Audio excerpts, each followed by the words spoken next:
Hare Nama Hare Nama eva kevalam Kalo nasteva nasteva nasteva gatiranyata.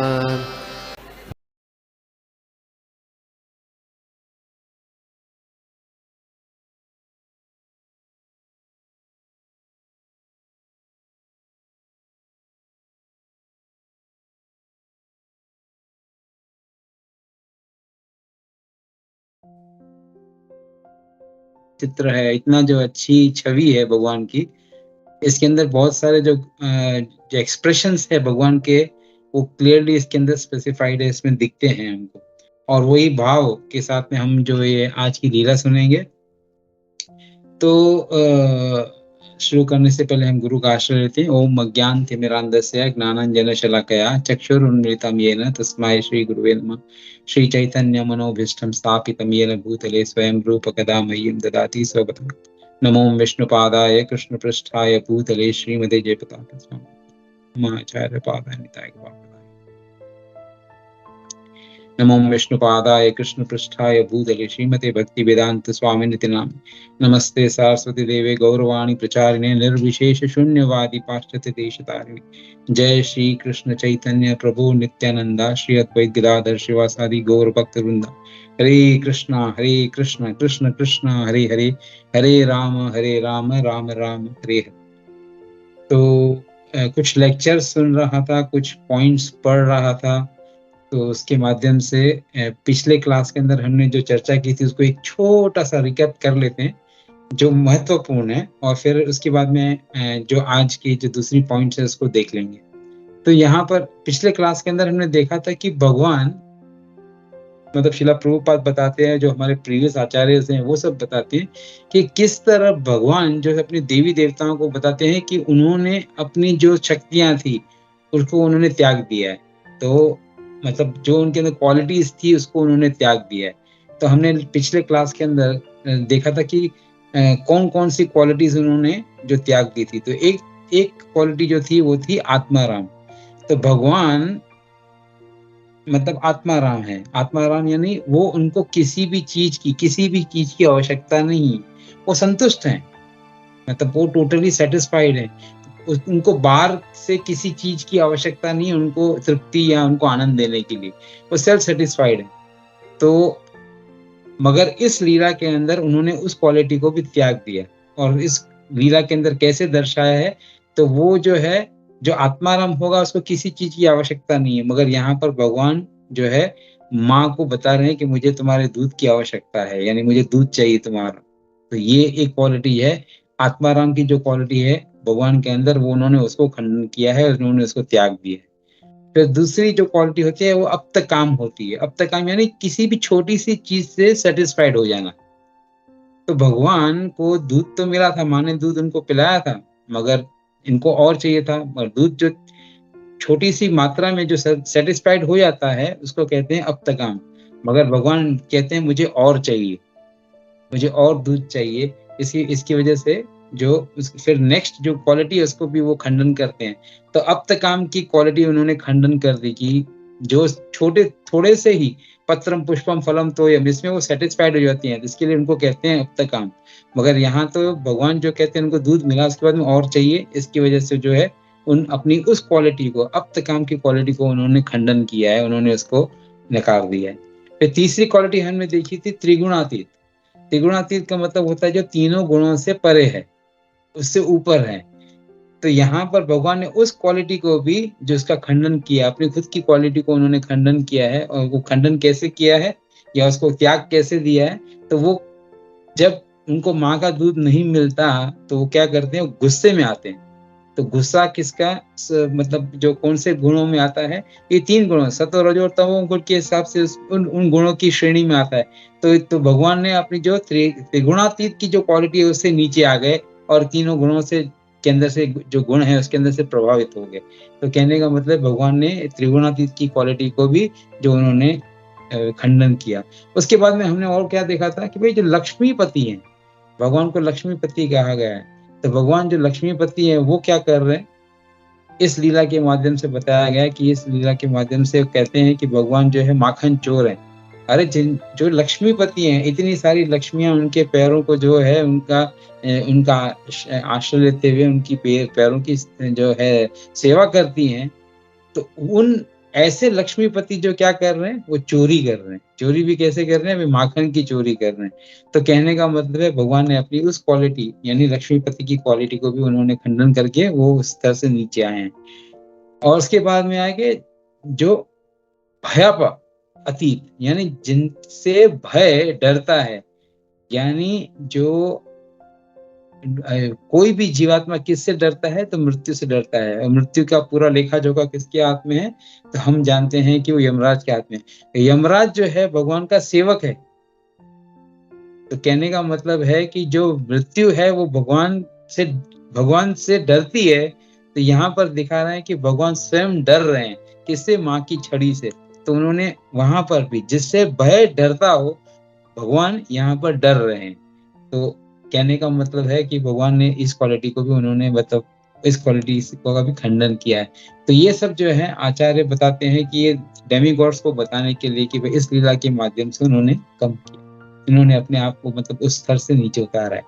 सो आज हम देखेंगे कि भगवान क्या करते हैं, मतलब भगवान का कार्य क्या है। भगवान किसी भी लीला के माध्यम से वो कभी भी श्रेय अपने लिए नहीं लेते। वो हर श्रेय जो है अपने भक्तों को देना चाहते हैं। जो भी कार्य भगवान करते हैं, मगर उसका श्रेय किसको देते हैं? भगवान अपने भक्तों को देते हैं।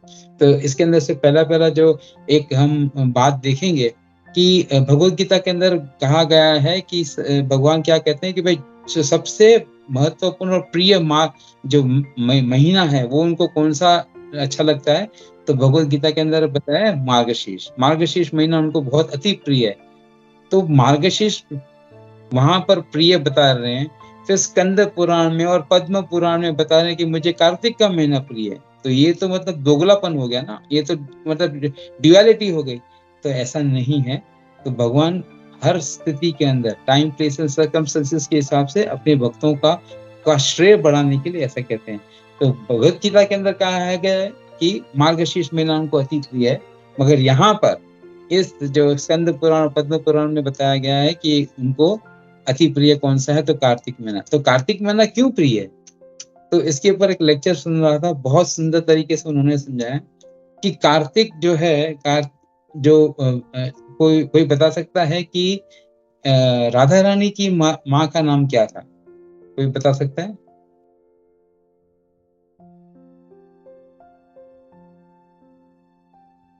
चलो मैं ही बता। Is it Kriti? Kirti? I think Kriti or Kirti. Yeah, that Radha Rani. बहुत अच्छा माता जी, thank you very much. Kirtida Radha Rani की माँ का नाम था। तो जैसे हम देखते हैं कि वासुदेव का बेटा वसुदेव, तो ऐसे ही जैसे है मतलब जो कीर्तिदा का की बेटी, तो वो कार्ती, तो कार्ती करके उनका नाम था। और फिर कार्ती नाम के पीछे का ऐड किया गया है। तो का तब ऐड किया जाता है संस्कृत के मतलब उसका मतलब ये होता है कि जिसका नाम है कार्ती, फिर कार्तिका क्यों ऐड किया गया? तो जिसका हृदय बहुत ही विशाल और बहुत ही सौम्य हो, बहुत ही सॉफ्ट हो, उसको मतलब का ऐड करते हैं। जैसे गोपी तो गोपिका, और जैसे अंबी तो अंबिका। तो वैसे ही कार्ती तो कार्तिका। तो कार्तिका यानी क्या हो गया? तो कार्तिका नाम दिया गया है राधा रानी को। और राधा रानी को ये महीना बहुत पसंद था। तो भगवान कहते हैं कि भाई ठीक है, राधा रानी को ये महीना पसंद है, इसके लिए मुझे भी ये पसंद है। तो इसको हम लोग कैसे जस्टिफाई कर सकते हैं कि जैसे बच्चे होते हैं, बच्चे अगर पिताजी बैठे हैं खाना खाने और माँ ने जो है पिताजी को मतलब बच्चे के पिताजी को उन्होंने क्या दिया? गुलाब जामुन दिया। तो बच्चा जाके फिर माँ से पूछेगा कि आपने पिताजी को गुलाब जामुन दिया, गुलाब जामुन कहाँ से आए और आपने पिताजी को क्यों दिया? तो वो बोलेंगे कि माँ बताएगी कि पिताजी को गुलाब जामुन पसंद है। तो बच्चा क्या बोलेगा? उसी समय बोलेगा मुझे भी ये पसंद है। तो भगवान यहाँ पर ये बताते हैं कि अगर मेरे भक्तों को कोई चीज पसंद है तो मुझे भी वो चीज पसंद है। तो यहाँ पर जो सबसे अच्छी और बहुत क्लोजेस्ट भगवान की भक्तिन कौन है, तो राधा रानी। तो राधा रानी को ये महीना पसंद है, इसके लिए इस महीने को भी कार्तिक, भगवान कहते हैं मुझे भी ये महीना पसंद है, तो इसके लिए मार्गशीर्ष भी उनको पसंद है, क्योंकि कार्तिका यानी जो राधा रानी है उनको ये महीना पसंद है, तो इसके लिए इस महीने को कार्तिक के या कार्तिका के, कार्तिक के नाम से भगवान ने इसको संबोधित किया है, और इस महीने को भगवान ने अपनाया है और कहते हैं कि मुझे ये महीना बहुत प्रिय है। तो एक तो बात ये हो गई कि ये यहाँ पर वो अपने भक्त की, जो भक्त को जो पसंद है वो भगवान को पसंद है, तो ये एक चीज आती है। और फिर हमने, जैसे मैंने देखा है कि हम जो भी लीला के अंदर देखते हैं कि भगवान अपने भक्तों को श्रेय देते हैं। अर्जुन को भी, अर्जुन से युद्ध करवाया है, युद्ध पूरा भगवान ने संयोजित किया, सब भगवान ने किया, सब हेल्प उनको भगवान ने की, मगर नाम किसका होगा कि भाई अर्जुन सबसे श्रेष्ठ धनुधर है, श्रेष्ठ धनुधर है, मगर भगवान ने उसको, मतलब जो भी कार्य किया भगवान ने, श्रेय किसको देते हैं, श्रेय खुद नहीं लेते हैं, श्रेय वो अपने भक्तों को दे देते हैं। तो इसके संदर्भ के अंदर हम जो राधा रानी का जो एक राधा कुंड, इसकी लीला के बारे में हम जरा सुनेंगे। तो राधा कुंड सब जानते हैं, राधा कुंड मतलब कैसे जो है उसकी उत्पत्ति कैसे हुई, या वो कैसे मतलब वहां पर आया इस पृथ्वी के ऊपर। तो जैसे कृष्ण ने जो है कि अरिष्टासुर, एक असुर था जो बैल के रूप में आया था, तो उसका उन्होंने वध कर दिया, कृष्ण ने अरिष्टासुर का वध किया। तो जितनी भी गोपियां थी राधा रानी सहित, वो कहती हैं कि तुमने एक बैल का तुमने वध किया है। और बैल किसकी श्रेणी में आता है, बैल आती है गौ, जो गौ की इसमें श्रेणी में आते हैं। तो बोला तुमने जो है गौ हत्या की है और इसका तुमको पाप लगा है। तो कृष्ण एकदम, वो कहते हैं नहीं भाई ये तो एक असुर था। बोला नहीं, असुर था तो भी किसकी योनि में आया था, ये आया था बैल की योनि में, यानी गाय की योनि में। तुमने गौ हत्या की है, अभी तुमको ये पाप लगा है। अब तुम जाओ, जाके पहले जितने भी तीर्थ है वहां जाके नहा कर आओ, तब तुम्हारा ये जो तुम सैंक्टिफाइड हो जाओगे, तब तुम जो है पवित्र हो जाओगे। उसके बाद में हम तुमसे बात करेंगे और हम तुमको छुएंगे, तब तक हम तुमसे बात भी नहीं करेंगे।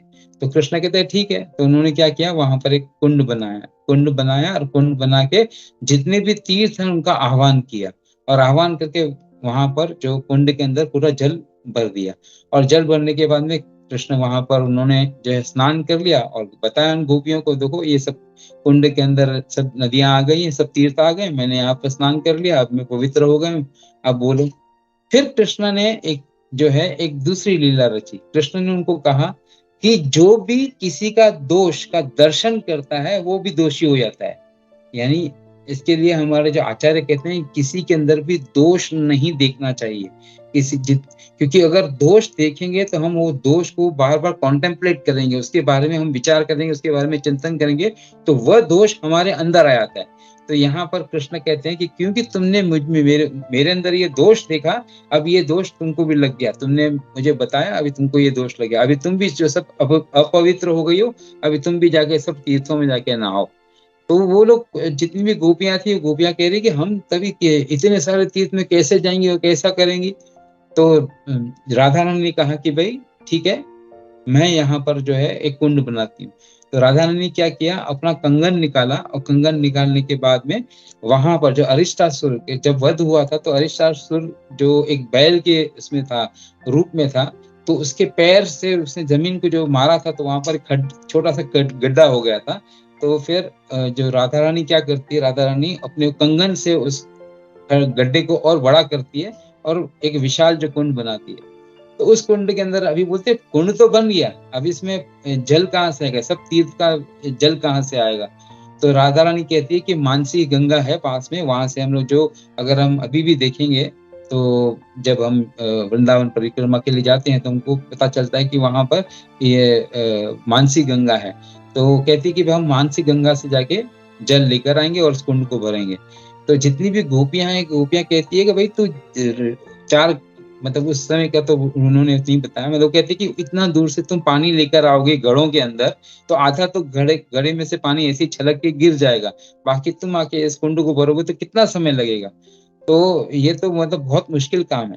तो कृष्ण समझ जाते हैं और कृष्ण कहते हैं कि भाई अब, वो कहते हैं ठीक है तुम मेरे कुंड में नहा लो, जो मैंने कुंड बनाया है, कृष्ण कुंड बनाया है, जिसको श्याम कुंड कहते हैं। तो गोपियां ने कहा कि तुमने कुंड बनाया, तुमने सभी जो नदियों का आह्वान किया, जितने भी तीर्थ हैं उसका आह्वान किया, मगर जब तुम तो अपवित्र थे तो तुमने उसमें नहाया तो वो पानी अपवित्र हो गया, अभी तो हम उसमें नहा नहीं सकते। तो कृष्ण बोलता है इनके लॉजिक के हिसाब से तो अभी चलना पड़ेगा। तो कृष्ण कहते हैं कि ठीक है, एक काम करो कि तुम जो नदियां हैं सब, जिनका जितनी भी तीर्थ स्थानों की नदियों का उन्होंने आह्वान किया था, उन नदियों को जाके कहती है कि भाई तुम राधा रानी के पास जाओ और अपनी सेवा, राधा राधा रानी के पास जाओ और वहां पर जाके सेवा, उनसे कहो कि हमारी सेवा स्वीकार करो और हमको ये जो कुंड के अंदर जल भरने दो। तो राधा रानी जो है, राधा रानी के पास सब जो है तीर्थ आते हैं और उनसे प्रार्थना करते हैं कि कृपया हमारी जो सेवा है आप स्वीकार करें। तो जो ये है, राधा रानी कहती है ठीक है, आप मतलब भर दो कुंड को। तो सभी ने उस जो तीर्थ थे उस कुंड को उन्होंने पूरा जल से पूरा भर दिया और फिर सभी गोपियों ने वहां पर नहाए, गोपियों ने नहा लिया और फिर जो है भगवान श्री कृष्ण।